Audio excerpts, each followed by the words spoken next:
எங்களுடைய ஒத்துழைப்பு மிகப்பெரிய ஒத்துழைப்பாக இருக்கும். எங்களுடைய மாவட்டத்தில் கண்டிப்பாக அவங்க கொடுக்கப்படுகிற கூட்டணி கட்சியாக இருந்தாலும் சரி, எங்களுக்கு கொடுக்கக்கூடிய சீட்டாக இருந்தாலும் சரி, தேசிய முற்போக்கு கழகத்தின் வேட்பாளராக இருந்தாலும் சரி, எங்களுடைய உயிரை கொடுத்து எங்களுடைய பணியை 100% செய்வதை நான் கேப்டன் ஆணையிட்டு உறுதி கூறுகிறேன். திமுகவோட செயல்பாடு எல்லாமே கபட நாடகம் தான் சொல்லணும். திமுகவை பொறுத்த வரைக்கும் எடுக்கத்தான் கற்றுக் கொடுத்துட்டு போயிருக்கார் கலைஞர், கற்றுக் கொடுக்கவில்லை.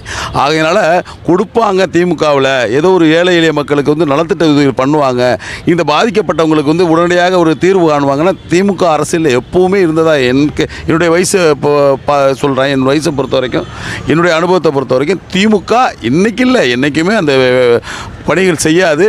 இது மக்கள் இடத்துல பெரிய விரக்தியை ஏற்படுத்தியிருக்கு. ஸ்டாலினும் பார்க்கல, இப்போது உதயநிதி ஸ்டாலின் பார்க்கல.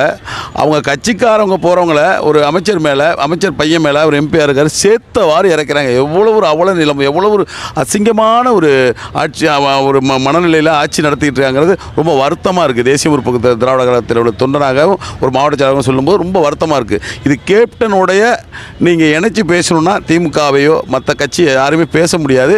இருந்தாலும் ஆட்சியில் இருக்கும்போதுனால இப்போ கேப்டன் சொந்த பணத்தில் கொண்டு போய் நலத்திட்ட உதவிகள் பண்ணியிருக்காரு. சொந்தமாக இறங்கி வேட்டியை மடித்து கடிச்சு வெள்ளத்தில் நின்றுருக்காரு. முழங்காலுக்கு மேலே வெள்ளத்தில் சேத்துல இறங்கி நடந்து போயிருக்காரு. ஏன் நீங்கள் உங்களுடைய மக்களுக்கு நீங்கள் ஆட்சியில் இருக்கவங்க ஆட்சியில் வர பணத்தை, கவர்மெண்ட் பணத்தை எடுத்து ஏதோ செய்ய வேண்டிய நலத்திட்டங்களை செய்யலாம் இல்லையா? அவங்க சேவையில் மக்களுக்கு ரொம்ப ஒரு அதிருப்தியாக இருக்குது. அதுக்கு 2006 தக்க பாடம் புகட்டுவார்கள் தமிழ்நாட்டு மக்கள். இதில் எந்த மாற்றமும் இல்லை. கேப்டன் அது எப்படின்னா, ஒரு தகப்பனார் ஸ்தானத்துலேயும் இருந்து தொண்டர்கள்ட்ட பழகியிருக்காரு. அதே மாதிரி ஒரு எளிமையான முறையில் கேப்டன் ஒரு தலைவருங்கிற முறையில் இல்லாமல் தொண்டர்கள்ட்ட அவ்வளோ ஒரு நெருங்கி பழகியிருக்காரு. எங்களுக்கும் கேப்டனுக்கும் தொண்டர்களுக்கும் உள்ள அந்யோன்யம் எங்களுக்கு தெரியும். கேப்டன் கடவுளுக்கு சமமாக தான் நாங்கள் இப்போ வழிபட்டுக்கிட்டு வர்றோம். கேப்டன் செஞ்சதெல்லாம் சொல்லணும்னா ஒரு நாள் பத்தாது. உங்களுக்கு தெரியும், அதை பற்றி நம்ம சொல்ல வேண்டியது. எல்லா மீடியாவிலையும் எல்லாமே தமிழ்நாடு மக்களே பேசிகிட்டு இருக்காங்க. கடவுள் கேப்டன் கடவுள். இப்போ அந்த கடவுளுக்கு குரு பூஜை அன்னி பண்ணுறாங்க. அதை நாங்கள் சிறப்பாக பண்ணணுன்னு நாங்கள் அவளோட இருக்கிறோம். அதை பொறுத்தவரை அந்த குரு பூஜையை முன்னிட்டு நாங்கள் தஞ்சாவூரில் கூட தம்பியாருடைய பொதுக்கூட்டத்துக்கு நாங்கள் அனுமதி கேட்டு தான் இன்றைக்கி வந்திருக்கிறேன்.